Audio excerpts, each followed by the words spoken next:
संविधान की अब तक की यात्रा में हम भाग 10 तक पहुंच चुके हैं।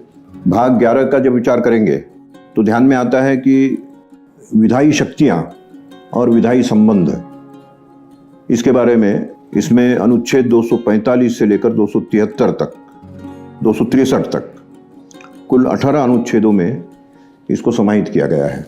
जब जब विधायी शक्तियों की बात आती है तो निश्चित रूप से उन शक्तियों को कितने अधिकार है ये भी बात आती है।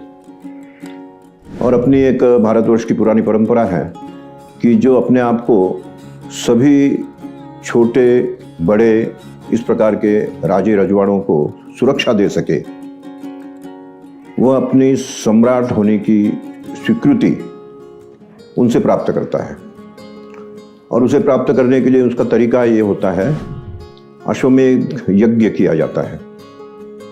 अश्वमेध यज्ञ का अर्थ यह है कि उनका एक विजयी अश्व, उसको सामने रखते हुए हर छोटे राजे रजवाड़े जो भी होंगे उनके पास जाकर उनको अभयदान देना कि मैं शक्तिशाली हूँ, आप लोगों को अपनी छत्र छाया में सुरक्षित रख सकता हूँ, इसलिए आप मेरे इस आधिपत्य को स्वीकार करें।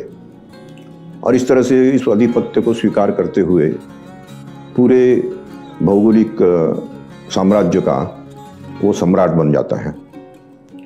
तो ऐसे सम्राट ये बनने की जो प्रक्रिया है वह इस अश्वमेध यज्ञ के द्वारा स्थापित होती है।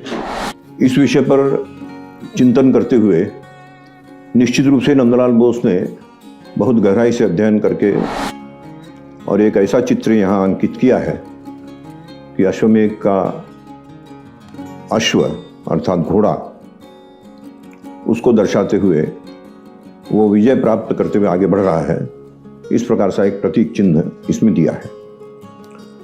और हम सबको पता है कि जिस समय संविधान की रचना हो रही थी उसी समय सरदार पटेल के नेतृत्व में भारत के 562 रियासतों का विलीनीकरण, यह प्रक्रिया भी चल रही थी। यह विलीनीकरण और कुछ नहीं, एक प्रकार का अश्वमेध यज्ञ ही था, क्योंकि एक एक राजा को या एक एक रजवाड़े के प्रमुख को उनको बुलाकर उनको किसी शर्त के साथ या किसी को बिना शर्त विलीन करना, ये बड़ी लंबी प्रक्रिया थी। और सरदार पटेल बड़ी कुशलता के साथ इसको पूरा कर रहे थे। जहाँ कहीं थोड़ी बाधा आती, जहाँ कहीं कोई मतभेद होता, उसको आपसी विवादों से, आपसी संवादों से वो सुलझा लेते थे। और शायद सरदार पटेल को जो लौह पुरुष कहा जाता है, वो इसी समय की उनकी गतिविधि, उनकी प्रक्रिया, उनके काम करने के तरीके, इसके कारण यह उनको उपाधि प्राप्त हुई है कि वो लौह पुरुष थे। लौह का मतलब है लोहा, और लोहे के समान सख्त, शक्ति के साथ और बड़े तसल्ली के साथ भी सबका विलीनीकरण करना, ये एक बड़ी लंबी प्रक्रिया थी, बड़ी जटिल प्रक्रिया थी। लेकिन उस प्रक्रिया को उन्होंने बड़ी सहजता से, सरलता से और संविधान की रचना होने से पूर्व ही पूरा कर लिया था। केवल एक बाधा रह गई थी और वे थी कश्मीर की, और उसका कारण था पंडित जवाहरलाल नेहरू। जवाहरलाल नेहरू के मन में कश्मीर के बारे में कुछ अपनापन समझिए या कुछ मोह समझिए, वो होने के कारण वो उसके बारे में दुविधा में थे कि इसे भारत में विलीन करना ठीक होगा या इसे स्वायत्त रखना ठीक होगा। और इसलिए उसका विलीनीकरण, ये जो प्रक्रिया है वो बड़ी दुविधापूर्ण स्थिति में रह गई। और उसी का परिणाम था कि संविधान का भाग 370, अनुच्छेद 370 यह निर्मित किया गया। तो इस प्रकार से अश्वमेध यज्ञ की केवल एक बाधा को अगर छोड़ दिया जाए तो सरदार पटेल बड़ी कुशलता के साथ पूरे देश का एकीकरण, पूरी देश को एक सत्ता में ले आना, यह बहुत कुशलतापूर्वक उन्होंने किया। और इसलिए इस विषय पर अश्वमेध यज्ञ के चित्र का अंकित करना, ये वास्तव में नंदलाल बोस की बड़ी गहराई से इस संविधान को उन्होंने पढ़ा है यह प्रतीत होता है।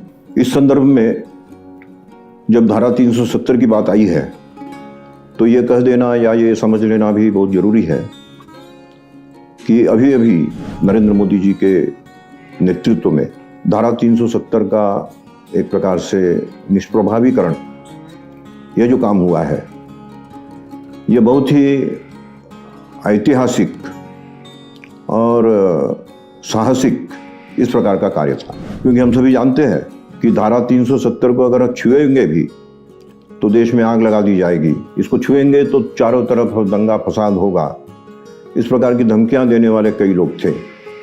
और धारा 370 के आड़ में उग्रवादी गतिविधियों का प्रचलन ये बड़ी तेजी से कश्मीर में चल रहा था।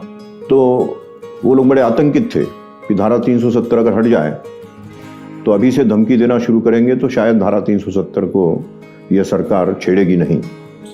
लेकिन जैसा कि कहा गया है, मोदी का नेतृत्व जो है वो देश की अखंडता के लिए समर्पित है। और जब उनके ध्यान में आया कि धारा 370 के कारण देश की अखंडता, इस पर प्रश्न चिन्ह लगता रहता है बार बार, तो कश्मीर को, जिसके विलीनीकरण के लिए डॉक्टर श्यामा प्रसाद मुखर्जी ने अपना बलिदान दिया और जिसका विलीनीकरण ये भारतीय जनता पार्टी का एक सपना था, उस सपने को साकार करने में वर्तमान सरकार सफल रही। उसके लिए उन्होंने जिस प्रकार की सारी सुरक्षा, कुछ लोगों को नज़रबंद करना और कानूनी तौर पर सारी व्यवस्थाएं करते हुए धारा 370 को निष्प्रभावी करना, यह जो काम किया है वास्तव में तारीफ करने योग्य है, तारीफ काबिल जिसको कहा जाए। इस प्रकार का ये जो काम है, इस काम के लिए इस सरकार को बधाई देना ये पूरे भारतवासियों का एक प्रकार से कर्तव्य है। और उन भारतवासियों की ओर से मैं भारत सरकार को इस विषय में बधाई देना चाहता हूँ कि सरदार पटेल का जो अधूरा काम था, डॉक्टर श्यामा प्रसाद मुखर्जी का जो सपना था और जिस अखंड भारत की कल्पना स्वयं श्री अरविंद करते थे, उस दिशा में यह एक सशक्त कदम इस सरकार ने उठाया है।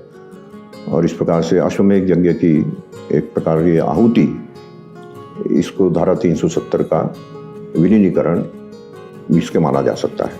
अब हम इसके बाद भाग 12 पर जाएंगे। भाग 11 में जो भी विचार मैंने रखे हैं, इस पर अगर किसी को कोई अपनी प्रतिक्रिया देनी हो, कोई सुझाव देना हो, तो निश्चित रूप से उसका स्वागत है। धन्यवाद।